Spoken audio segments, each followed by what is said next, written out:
pessoal, tudo bem? Aqui Marcelo Cardoso. Eu vou fazer aqui agora a leitura de um artigo que eu fiquei devendo agora pouco tempo atrás. Estava gravando uma aula para o pessoal da minha igreja, na classe de EBD, da qual eu sou professor. Estávamos estudando sobre os 10 mandamentos, sobre o 5º mandamento, honra teu pai e tua mãe. E a aula ela acabou sendo interrompida por causa das variações aqui da internet, que caiu aqui na minha região. Eu fiquei devendo a leitura de um artigo que eu ia ler durante a aula, intitulado A Família em Busca da Extinção. Então eu vou ler esse artigo agora, tá? Vou gravar esse vídeo separado, que vai servir como um complemento tanto para os alunos da classe, como também para você que de repente quiser ler sobre esse tema, tá bom? Então eu vou colocar o artigo aqui e eu vou ler com vocês, tá bom? Vamos à leitura. O artigo é esse aqui, ele se chama A Família em Busca da Extinção, tá bom? A gente vai ler o artigo aqui agora. Ele foi escrito pelo professor Olavo de Carvalho no dia 1º de outubro de 2012, tá bom? Então vamos acompanhar aqui o que o professor ele coloca sobre esse tema, né? O que ele está dizendo sobre esse tema. Então, a família em busca da extinção, a gente vai acompanhar aqui a leitura. A família tradicional, que os cristãos e conservadores defendem ardorosamente contra o assédio feminista, gaysista, pansexualista e etc., bem como contra a usurpação do pátrio poder pelo Estado, é essencialmente a família nuclear constituída de pai, mãe e filhos, poucos. O cinema consagrou essa imagem como símbolo vivente dos valores fundamentais da cultura americana e a transmitiu a todos os países da órbita cultural dos Estados Unidos. Vou descer mais um pouquinho para vocês acompanharem aqui. Mas esse modelo de família nada tem de tradicional. É um subproduto da Revolução Industrial e da Revolução Francesa. A primeira desmantelou as culturas regionais e as unidades de trabalho familiar em que habilidades agrícolas ou artesanais se transmitiam de pai a filho ao longo das gerações. As famílias tradicionais desmembraram-se em pequenas unidades desarraigadas que vieram para as cidades em busca de emprego.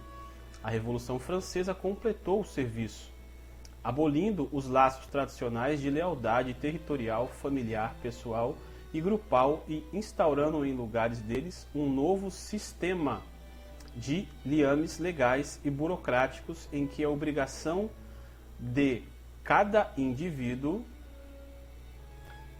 vai para o Estado, em primeiro lugar, e só secundariamente, por permissão do Estado, a esses seus familiares e amigos, tá? Então, o professor Olavo ele está propondo aqui que nem o modelo que nós temos hoje de família, ele não é o modelo nuclear, né? O modelo principal que a gente às vezes pensa, né? Que o modelo atual de família é o modelo principal, nós cristãos pensamos, é o modelo principal estabelecido por Deus, mas na verdade esse modelo que a gente vivencia hoje, ele já teve uma alteração, e aí principalmente depois da Revolução Industrial e também da Revolução Francesa, tá bom?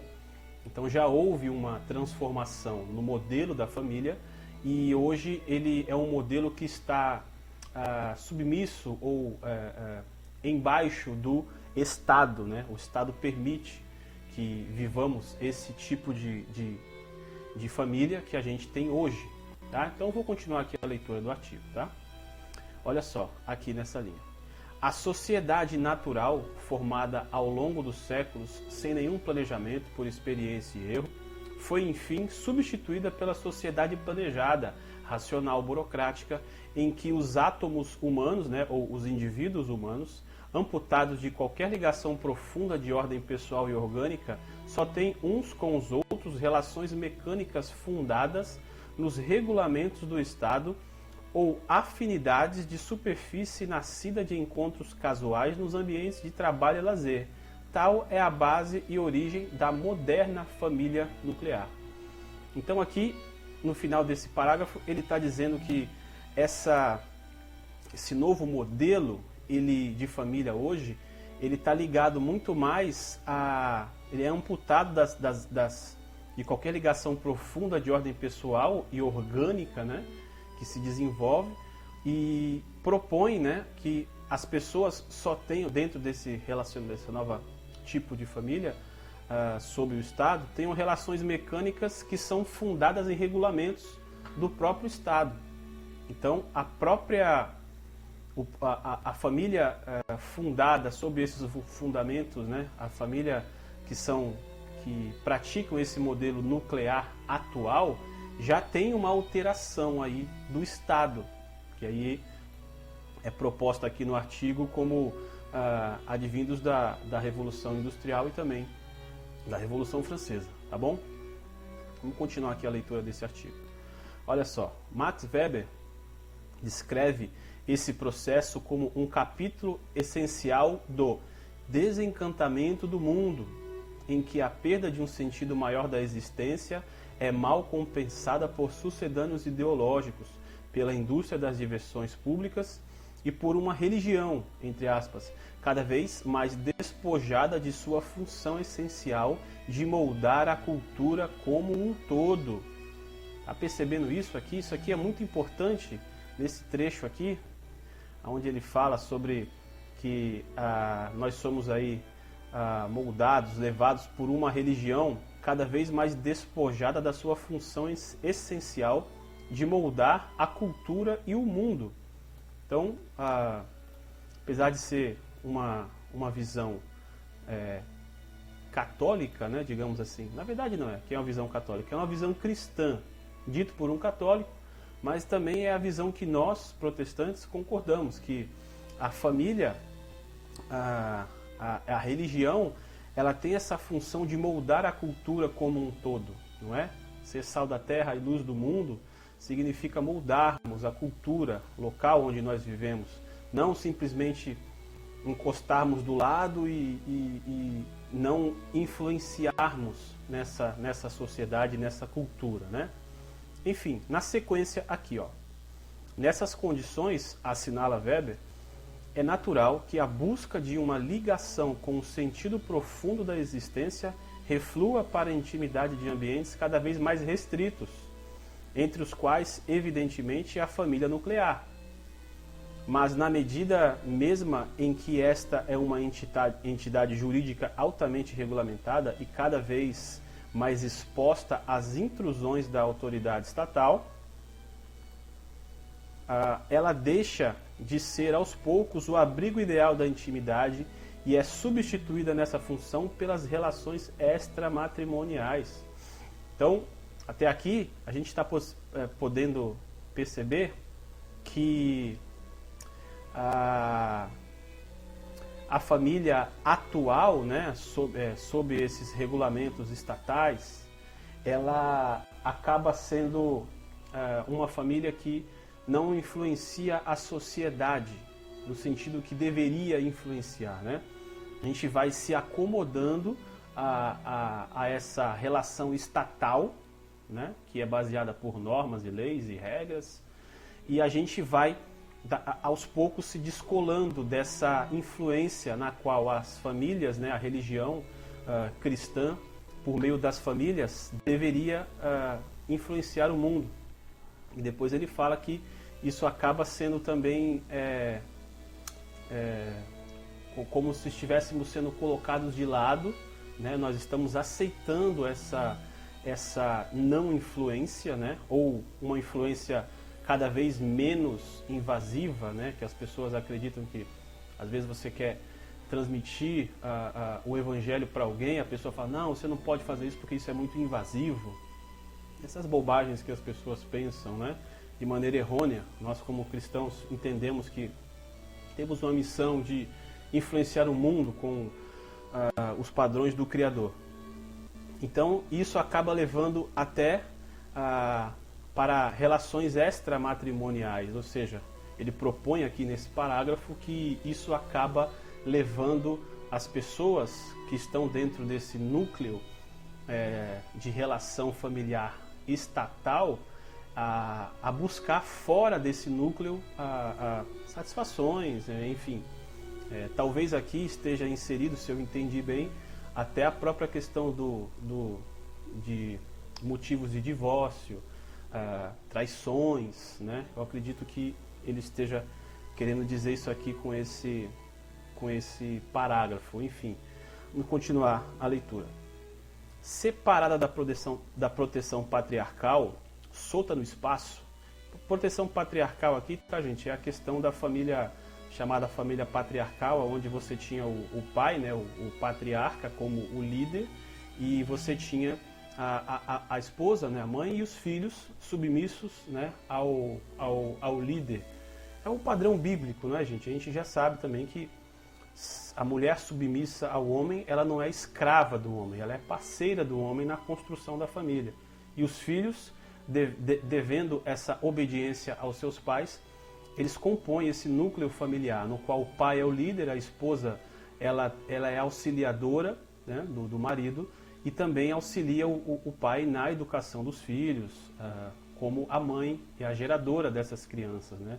Então, a família patriarcal, que muitos aí querem derrubar, não é? É formada nesse sentido. Não é uma questão de autoridade imposta de cima a baixo, mas sim um pai, um líder, um patriarca que ama a esposa e os filhos, tá? Nessa relação de liderança, é um líder que ama seus liderados. Logo, ele entende que a mulher não é escrava dele, que a mulher não deve sofrer nas mãos dele como uma empregada simplesmente, né? E que os filhos também não são ali como a parte mais fraca que tem que obedecer às ordens do patriarca. Não, não é isso. É que nessa hierarquia ou nessa separação, distinção de papéis, o pai tem o papel da liderança, né? Então, ele é o responsável pela família. Então, não existe aí uma preferência para o pai, né? Ele é mais importante do que a mulher e o filho. Os filhos não... Esse não é o pensamento cristão. Existe uma grande deturpação nisso aí quando se fala em família patriarcal. Enfim. Então, separada da proteção patriarcal, solta no espaço, dependente inteiramente da burocracia estatal que a esmaga, tá? A família nuclear moderna é, por sua estrutura mesma, uma entidade muito frágil, incapaz de resistir ao impacto das mudanças sociais aceleradas e cada crise de gerações que as acompanha necessariamente. Lembra, eu estava falando na aula, né, que eu dei para o pessoal da minha classe, a respeito dos pais, eles serem os responsáveis por transmitir o legado, né, cristão, o legado do comportamento, da ética e da moral cristã para os seus filhos. E quando ele transmite esse legado, os seus filhos são protegidos, né? Os seus filhos são preparados para enfrentar a realidade, né? Os desafios da sociedade e tudo mais. Quando você não lega para os seus filhos, eles são exatamente como está colocado aqui no artigo. A família se torna uma entidade frágil e a cada crise de gerações, né? Digamos, as crises, entre aspas, né, que está aqui no artigo, as dificuldades, as novidades que vêm, os desafios.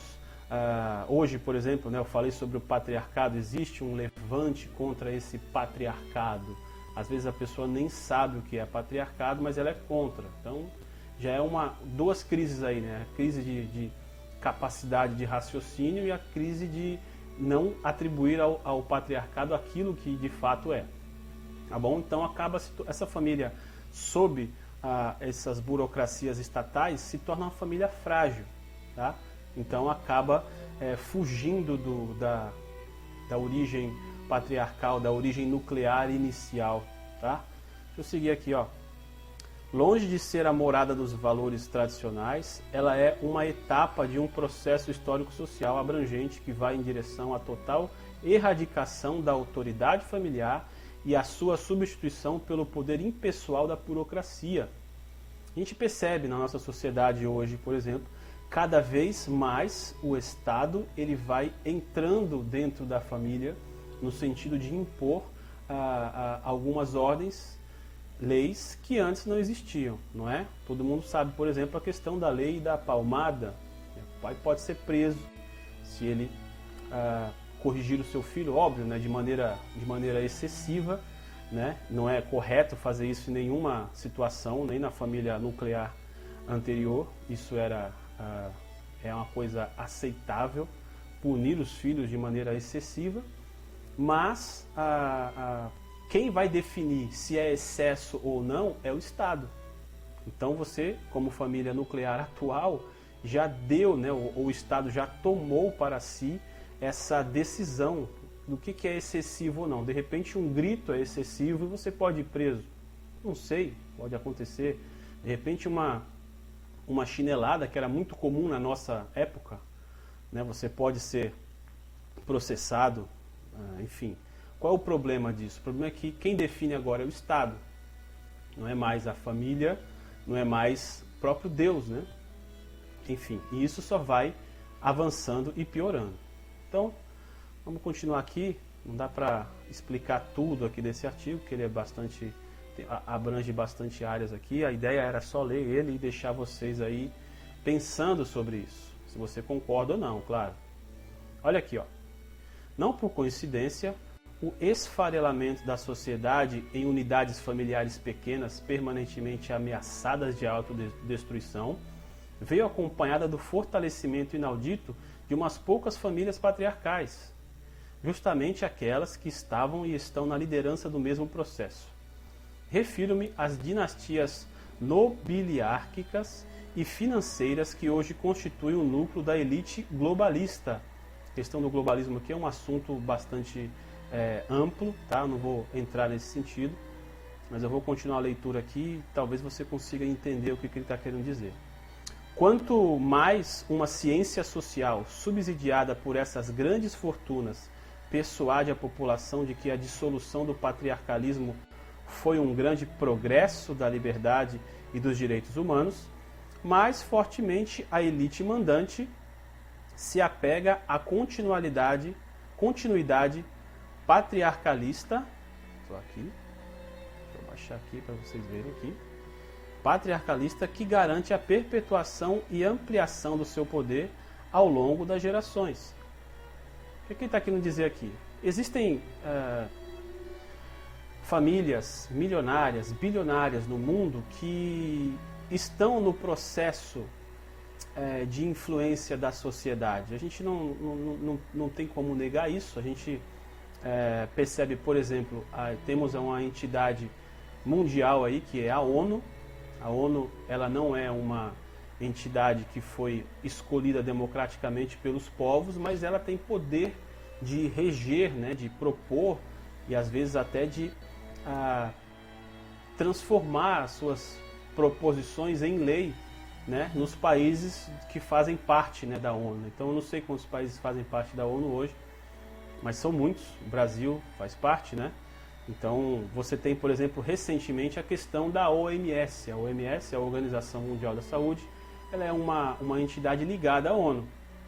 Então, nós aí no meio dessa pandemia, da quarentena forçada, a gente teve diversas resoluções, né, ou propostas, não sei como eles vão definir isso, da ONU, que foram totalmente furadas, né?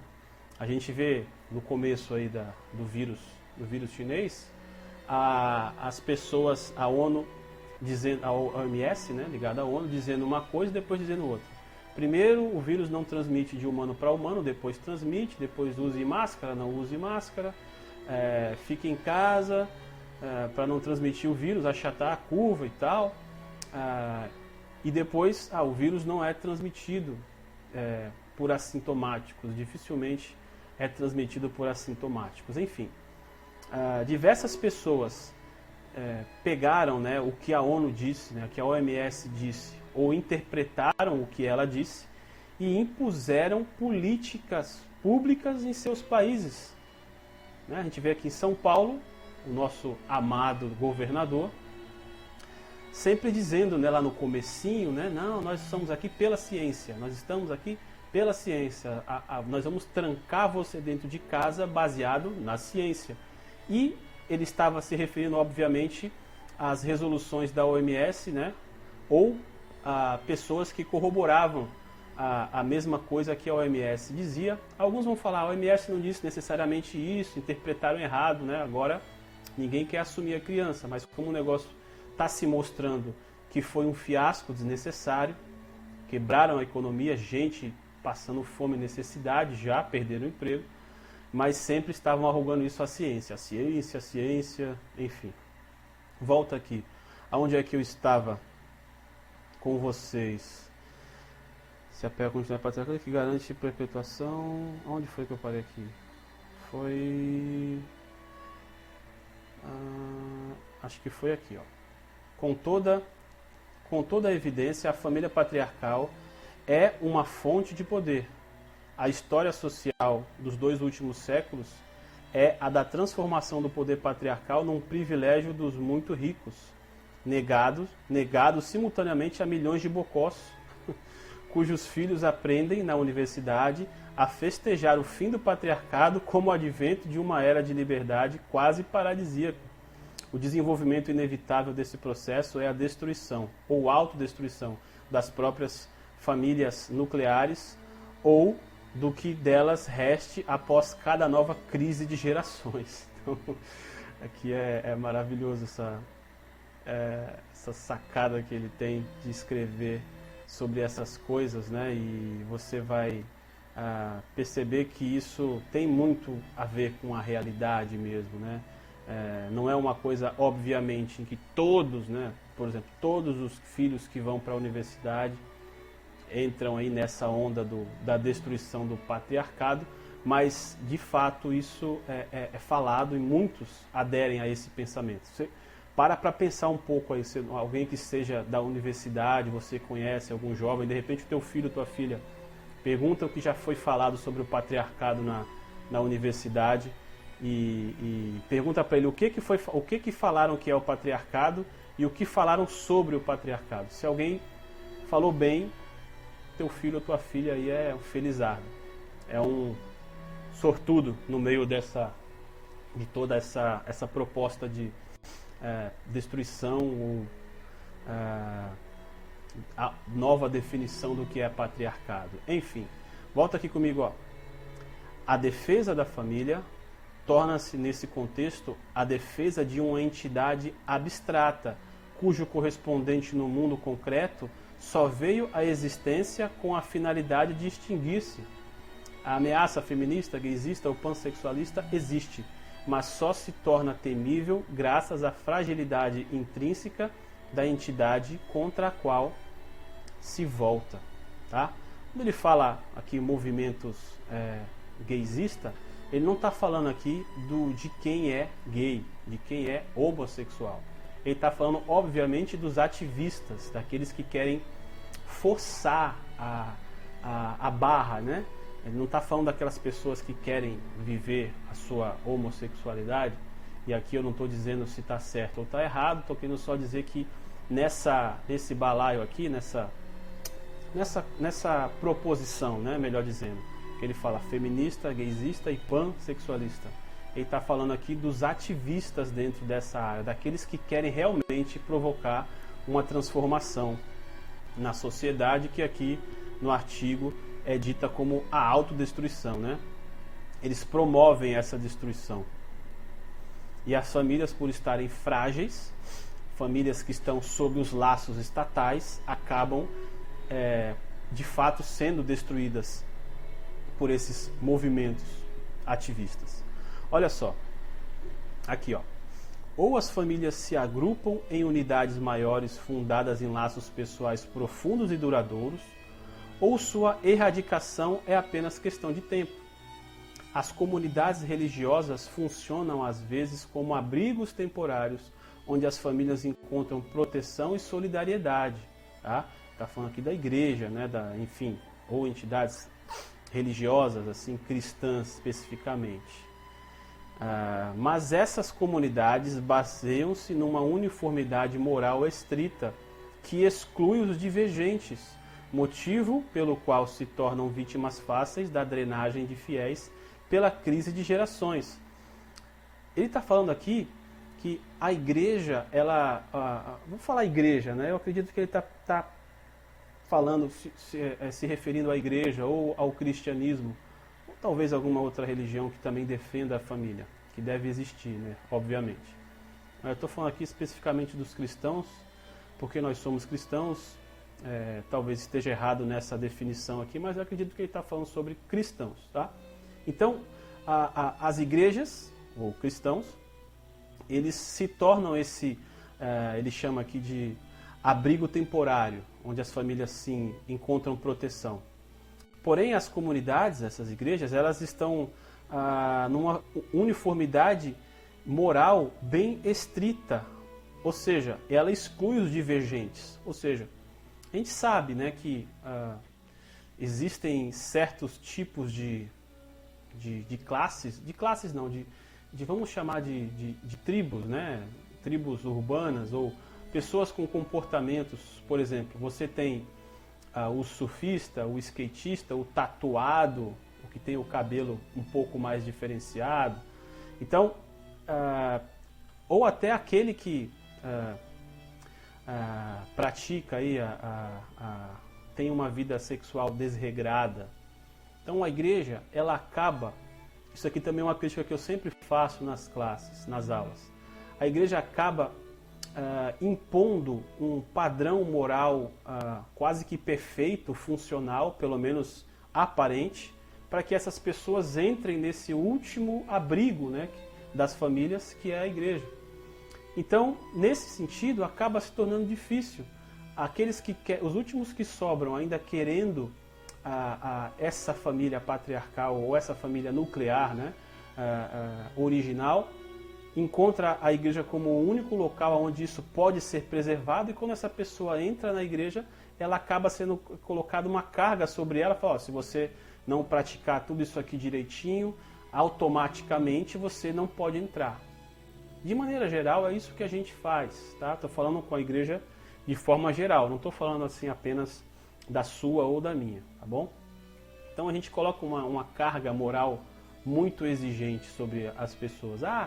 Mas Marcelo, nós temos que prezar pela moral, devemos pregar a palavra. Você está falando nas suas classes sobre os 10 mandamentos, não é? Então não temos que manter a moral? Óbvio que temos que pregar e ensinar a moral.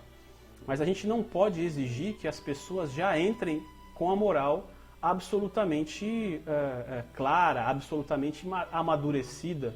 A gente não pode esperar, por exemplo, que uma pessoa que se comporta totalmente de uma forma que assuste as pessoas, não sei, você encontra alguém todo tatuado, você não pode chegar com o cara, apaga todas as tatuagens e aí depois você entra na igreja. Isso não pode, né? Até porque a tatuagem dele não tem nada a ver necessariamente com o coração dele, não é? Pode ter feito aquilo por alguma influência e que agora realmente já está marcado, não dá para sair com tanta facilidade. Então a gente acaba exigindo muito que as aparências, né, pelo menos a aparência moral das pessoas, seja aquela de acordo com o meu padrão, né? Senão não vale. Então a gente acaba deixando de acolher essas pessoas, de ensinar essas pessoas, não é, a fazerem a coisa certa. Então quando você acolhe um ladrão, por exemplo, alguém que roubava a maçã da feira, e aí você só vai entrar na igreja se você parar de roubar. Ele precisa reconhecer que errou, pedir perdão, mas ele pode futuramente tropeçar e roubar de novo. E aí a igreja tem que estar lá para acolher esse cara, corrigi-lo e acolhê-lo. Não é falar, fica aí um tempão sem roubar maçãs, depois você vai ser acolhido, tá? Vocês estão entendendo o que eu quero dizer, acredito, né? Então, o último abrigo dessa família nuclear, ele agora impõe também uma exigência sobre as pessoas, ou seja perfeito, pelo menos aparentemente, para entrar aqui. Enfim, aqui a família patriarcal não é uma unidade ético-dogmática, é uma unidade biológica e funcional, forjada em torno de interesses objetivos, objetivos permanentes, onde os maus e desajustados sempre acabam sendo aproveitados em alguma função útil ao conjunto. Então ele está dizendo que todo mundo pode ser acolhido dentro da família nuclear, família patriarcal. Obviamente que ele não está dizendo que, ou pelo menos se ele está dizendo eu não concordo com a pessoa entra lá e não precisa ser transformada, não precisa ouvir o Evangelho, não precisa ouvir o que a Bíblia, a tradição cristã ensina, né? Mas existe lugar para todos ali. Alguns vão avançar, outros não vão avançar muito, mas isso não pode ser um impeditivo da pessoa de entrar na igreja, né, e fazer parte da família e também replicar isso na sua família, como a família nuclear, né? Obviamente você percebe, né, dentro da igreja você tem as diferenças, né? E é isso que faz da gente ser um corpo, porque o olho não pode ser braço, o dedo não pode ser orelha e assim vai, né? A boca não pode ser nariz. Então cada um tem a sua função dentro do corpo, até mesmo esses que ele coloca aqui como desajustados. Você tem aquela pessoa que fala alto para demais, tem aquela pessoa que fala baixo, você tem aquela pessoa que tem uma paciência enorme, tem aquela pessoa que já é mais pavio curto. Então dentro da igreja tem espaço para todos esses desajustados, né, entre aspas, para que elas entrem, sejam acolhidas e pelo Evangelho, né, pelo contato com o Evangelho, com as pessoas cristãs, e o próprio Deus, o próprio Espírito Santo, ela vai sendo transformada, entende? Enfim, no final aqui, ó, em últimas contas, se o patriarcalismo fosse coisa ruim, os ricos não o guardariam ciumentamente para si mesmos, mas distribuiriam aos pobres, preferindo por seu lado esfarelar-se em pequenas famílias nucleares. Se fazem precisamente o oposto, é porque sabem o que estão fazendo. Tá bom? Então, o que ele está dizendo aqui é o seguinte: se o patriarcalismo, né, fosse uma coisa ruim, as pessoas, por exemplo, pensa aí em ditadores, né, do mundo moderno. Você tem, por exemplo, vamos dizer, líderes da Coreia do Norte. Coreia do Norte você tem a família, né? Você tem o filho, o pai do atual ditador passou para ele, né, esse legado. Não passou para qualquer um, passou para o filho, né? Então ele sabe que a família precisa dessa prole, né, desses descendentes, para que o poder continue sendo legado para eles, né? E você percebe, né, obviamente que se todo mundo abolisse o patriarcalismo, né, a gente teria um mundo totalmente maluco, imagina, pessoas que nascem e não sabem quem é o pai, quem é a mãe. Existem pessoas nessas condições, mas imagina isso em escala mundial, né? Como é que seria a questão de legar propriedade? A relação de ensino seria deturpada, porque se você não tem filho, ou se seu filho não é obrigado a te seguir, para que ensinar? Então imagina como seria totalmente desregulado a sociedade, né, o ambiente social, se não existisse uma família onde ela vai ensinar para os seus filhos, né, como deve proceder com as próximas gerações, não é? Então, gente, eu quero finalizar por aqui. Esse é o artigo que eu queria ler com vocês. Espero que vocês tenham entendido, tenham gostado. Então, ficamos por aqui. Se você gostou desse vídeo, deixa aí seu like, se inscreve no canal, deixa o seu comentário, né? E segue todos esses padrãozinhos aí que o YouTube deixa pra gente, tá? Eu tô com a meta de alcançar 100 inscritos no meu canal. Aqui na verdade, a gente está utilizando mais para um meio, né, de transmitir o nosso conteúdo para o pessoal da igreja e para aqueles que possam se interessar, Mas, obviamente, que se tiver mais gente aqui, a gente vai colocar mais conteúdo, tá bom? Então, agradeço, obrigado, fique com Deus. Busquem as coisas do alto, beleza? Até mais, pessoal. Valeu!